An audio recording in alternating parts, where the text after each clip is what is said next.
नमस्कार दोस्तों, स्वागत है आपका युग चरण न्यूज़ चैनल के अंदर।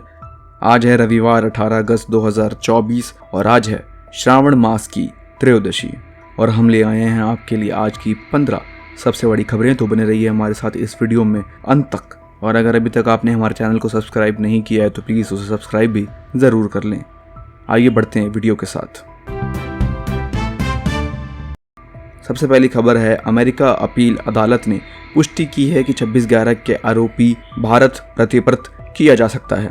पाकिस्तानी मूल के कनाडाई व्यवसायी तव्वुर हुसैन राणा, जिसे 2008 के मुंबई आतंकवादी हमले में शामिल होने के लिए भारत द्वारा वंचित किया जा रहा है। कैलिफोर्निया की एक अमेरिकी अदालत ने फैसला सुनाया है कि वह दोनों देशों के बीच प्रत्यर्पण संधि के तहत भारत को प्रत्यर्पित किया जा सकता है। वर्तमान में लॉस एंजल्स के जेल में बंद राणा 26/11 के मुंबई हमले में उसकी अहम भूमिका के लिए आरोपित है और उसे पाकिस्तानी अमेरिकी लश्कर ए तैयबा के आतंकवादी डेविड कोलमैन हेडली से जुड़ा हुआ माना जाता है, जो आतंकवादी घटना के मुख्य साजिशकर्ताओं में से एक था।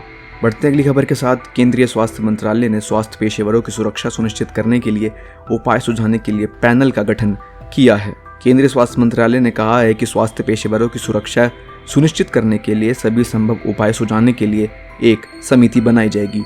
मंत्रालय ने कोलकाता के आरजी केयर मेडिकल कॉलेज और अस्पताल में एक रेजिडेंट डॉक्टर के कथित बलात्कार और हत्या को लेकर देश भर में आंदोलन कर रहे डॉक्टरों से अनुरोध किया है कि वे व्यापक जनहित में और डेंगू और मलेरिया के बढ़ते मामलों को देखते हुए अपनी ड्यूटी पर लौट आएं। बढ़ते हैं अगली खबर के साथ, डॉक्टर बलात्कार और हत्या मामले के अंदर IMA द्वारा राष्ट्रव्यापी विरोध प्रदर्शन। देश भर के डॉक्टर, चाहे वे किसी भी क्षेत्र या कार्यस्थल से जुड़े हों, शनिवार को सुबह 6 बजे से अपनी सेवाएं वापस ले लेंगे और रविवार 18 अगस्त 2024 को सुबह 6 बजे से अपनी सेवाओं पर वापस लौट जाएंगे। देश के कई हिस्सों में डॉक्टरों ने विरोध प्रदर्शन जारी रखा है। बढ़ते हैं अगली खबर के साथ, तो निर्भया की मां ने कहा है कि ममता बनर्जी स्थिति को संभालने में विफल रही हैं और उन्हें इस्तीफा दे देना चाहिए।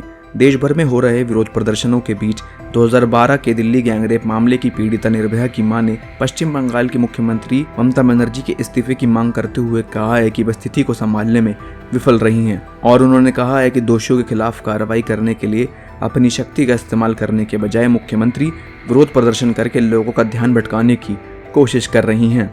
बढ़ते अगली खबर के साथ, आरजी केयर अस्पताल के पूर्व प्रिंसिपल दूसरे दिन भी CBI के सामने पेश हुए। आरजी केयर अस्पताल के पूर्व प्रिंसिपल डॉक्टर संदीप घोष लगातार दूसरे दिन पूछताछ के लिए CBI के सामने पेश हुए। अधिकारियों ने बताया कि पूछताछ के पहले दौर में पूर्व प्रिंसिपल से पूछा गया कि डॉक्टर की मौत की खबर मिलने के बाद उनकी पहली प्रतिक्रिया क्या थी, उन्हें परिवार को किससे सूचित करने को कहा और कैसे और किसने पुलिस से संपर्क किया। बढ़ते हैं अगली खबर की तरफ। बिहार पुलिस ने दलित नाबालिग लड़की की हत्या के मुख्य आरोपी की संपत्ति कुर्क की है, जिसका शव हाल ही में अपहरण और संदिग्ध बलात्कार के बाद तालाब में फेंक दिया गया था। मुजफ्फरपुर के वरिष्ठ पुलिस अधीक्षक के अनुसार संजय राय के खिलाफ अदालत से वारंट हासिल किया गया था, जिस पर मृतक के परिवार के सदस्यों ने इस सप्ताह की शुरुआत में लड़की के उनके घर से उठाए जाने के आरोप लगाया है।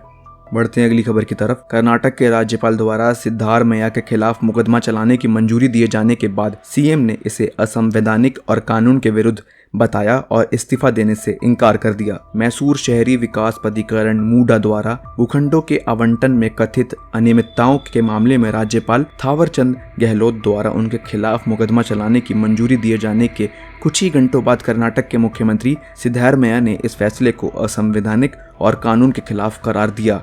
श्री सिद्धारमैया ने कहा कि उन्होंने कोई ऐसी गलती नहीं की है जिसके लिए उन्हें इस्तीफा देना पड़े। कांग्रेस अध्यक्ष मल्लिकार्जुन खड़गे ने कहा कि उन्हें कर्नाटक के राज्यपाल थावरचंद गहलोत द्वारा मुख्यमंत्री सिद्धारमैया के खिलाफ मुकदमा चलाने की मंजूरी दिए जाने के पीछे के कारणों की कोई भी जानकारी नहीं है।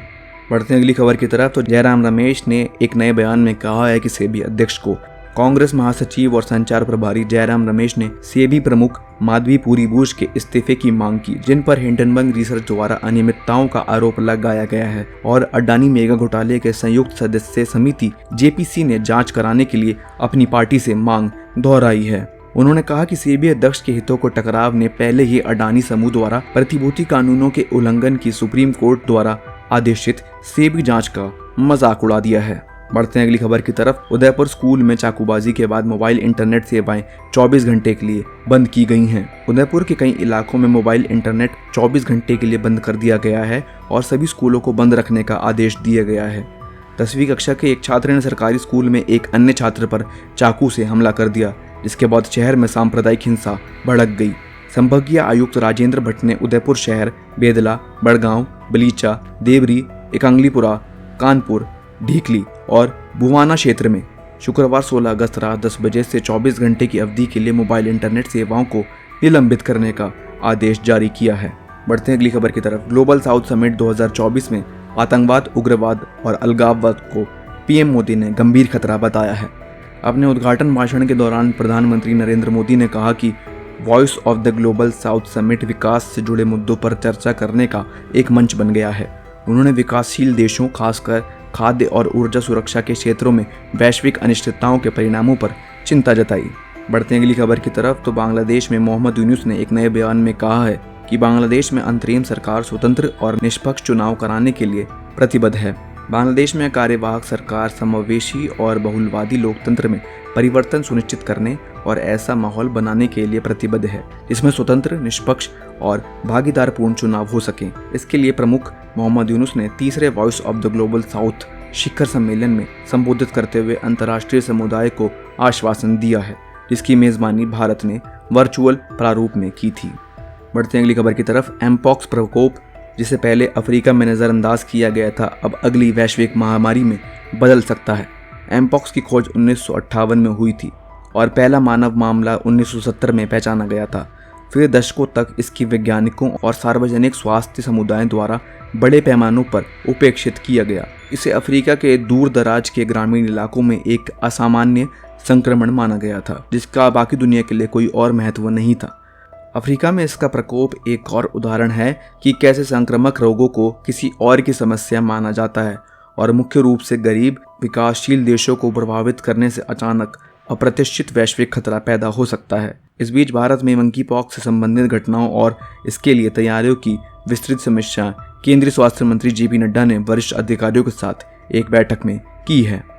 बढ़ते हैं अगली खबर की तरफ। थाईलैंड के अरबपति पूर्व प्रधानमंत्री थाकसिन शिनावात्रा को शाही क्षमादान मिला है, जिसके तहत उनकी बेटी के सांसद द्वारा प्रधानमंत्री चुने जाने के एक ही दिन बाद 2 सप्ताह के लिए पैरोल कम कर दिया गया है। 2006 में सैन्य तख्तापलट के बाद जेल जाने से बचने के लिए पिछले अगस्त में स्वनिर्वासन से नाटकीय ढंग से वापस आने के बाद श्री थाकसिन ने फरवरी में पैरोल पर रिहा होने से पहले स्वास्थ्य कारणों में अस्पताल में 6 महीने से ज़्यादा बिताए। बढ़ते हैं अगली खबर की तरफ। तो पिछले हफ्ते से पहले ज़्यादातर पर्यवेक्षकों को यह विचार अकल्पनीय लग रहा था कि यूक्रेन रूस पर पलटवार कर सकता है या नहीं और अपने बहुत बड़े पड़ोसी इलाके में घुस सकता भी है या नहीं। इस चौंकाने वाले ऑपरेशन ने रूस की निगरानी की प्रभावशीलता के साथ साथ उसकी सीमा पर किलेबंदी और उनकी रक्षा करने वाली सेनाओं की क्षमता पर सवाल खड़े कर दिए हैं। बढ़ते हैं अगली खबर की तरफ। तो विनेश फोगाट को भारत लौटने पर चैंपियन के तहत स्वागत मिला है। मशहूर पहलवान विनेश फोगाट को देश लौटने पर भव्य स्वागत मिला। सैकड़ों समर्थकों ने आईजीआई एयरपोर्ट के बाहर एकत्र होकर उनके साथ एकजुटता दिखाई। बजरंग पुनिया, साक्षी मलिक और पंचायत नेताओं सहित भारतीय पहलवानों ने विनेश फोगाट का स्वागत किया। विनेश को पेरिस ओलंपिक्स के अंदर हार का सामना करना पड़ा था, लेकिन उनको पूरे देश से सराहना मिली थी। तो दोस्तों, ये थी आज की 15 सबसे बड़ी खबरें। हम आशा करते हैं आपको ये वीडियो काफ़ी इन्फॉर्मेटिव लगा होगा। इन खबरों पर आपकी क्या प्रतिक्रिया है, प्लीज़ हमें कमेंट बॉक्स में ज़रूर बताएं। साथ साथ अपने शहर का नाम भी ज़रूर लिखें। मिलते हैं बहुत जल्दी इसी तरीके की एक और वीडियो के साथ। इस वीडियो में अंत तक बने रहने के लिए धन्यवाद। आप देख रहे थे युग चरण न्यूज़ चैनल।